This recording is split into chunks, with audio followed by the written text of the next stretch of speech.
Peace. What's happening, good people? This gift here for Payusnomind, and let's talk about music metrics and the data that matters. This video is sponsored by Chartmetric, a music analytics tool artists can use to track their performance across all platforms, music and social, from Twitter and Instagram to Spotify and Apple Music. See which tracks are making an impact on TikTok. View the videos your music is being used in to gain a deeper understanding of how it's connecting with audiences.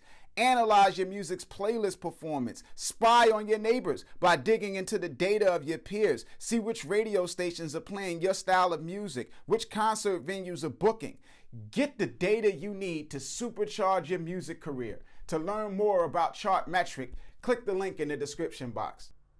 Now, as artists, man, we get all of these stats from Spotify for artists, Apple Music for artists, whatever for artists. And the same stats that we get through those platforms is the same stats that we get from our digital distributor who gets their stats from them.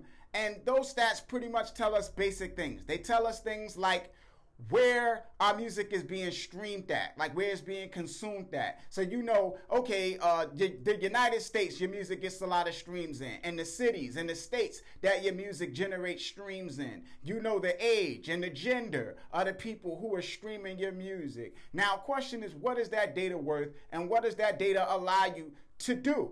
And when you look at it, it serves a particular purpose, and that is the purpose of marketing, like advertising marketing, right? That aspect of marketing, because with advertising, you can control things like which age group sees your ads, which gender sees your ads, which locations see your ads. Outside of advertising, you can't control those things, you know, so that gives you insight into how to optimize your ads. In addition to understanding how to optimize your ads, it also provides insight into things like which songs work well where, and which age with which age groups and gender. Now, in that particular area, it gets a little bit sticky when you're saying, okay, well, this song works well with this age group or this gender. With areas you probably will do better than age and gender, and we'll get to that in a minute, right? But it's like when you look at that kind of information, it helps you in that area. But if, or in those areas rather, but if you're looking at it from the standpoint of, let's say you wanted to do a tour, you wanted to go out and perform someplace, you look at your Spotify for Artists data, it says that you have 100 listeners in New York City. Now, 100 listeners, that's a good number of people to get out to a venue. You know, that could pack a house, a small venue.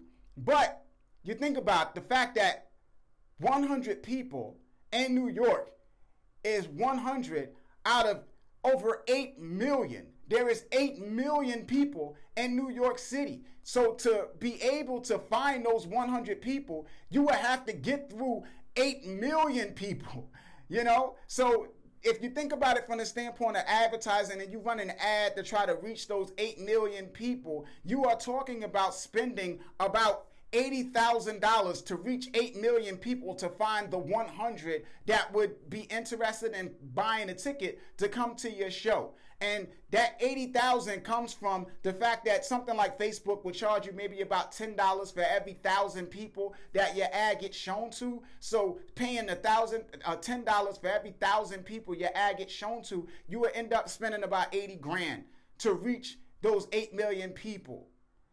And that's like, listen, even if you drill down and you said, okay, well, I know the age and I know the gender and I know the genre of music that they're into, that is still a broad, significant number of people that you have to slice through to find that 100, those 100 fans. So from that point, it doesn't really help you in that regard. It also doesn't help you to the extent of understanding your audience on a more profound level, which is where the whole thing where you're saying, okay, well, this type of music works well with this type of age group. Because just because somebody is 18 to 24 does not mean that they have the same mindset as most people in their age group. You got some people who are younger and more mature. You got some people who are older and immature. You got different people in different age groups with different mindsets and different interests and things of that nature. So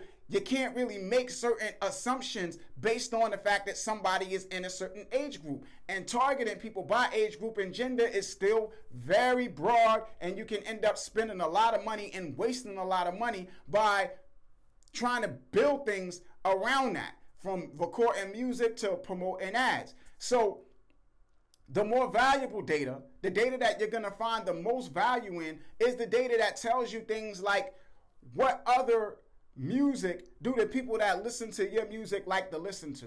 Which something like Spotify tells you with like their fans also like section. But in addition to that, you want insight into the kind of brands your fans consume, their political views, the type of TV shows they watch. You know, like those are the things that give you insight into, okay, well, what type of messaging is going to work best with my audience? What type of things are they going to be upset to hear me say? What type of things are they going to be moved when they hear me say? The type of things that might make them cry. The type of things that might excite them. The type of political causes that I could attach myself to. The type of brands that I could attach myself to or associate myself with. Those are the types of, that's the type of information that can really like aid you in basically constructing a more elaborate and effective marketing strategy. That data. And that's the data that you don't get from Spotify for artists and Apple Music from artists and your digital distribution platform.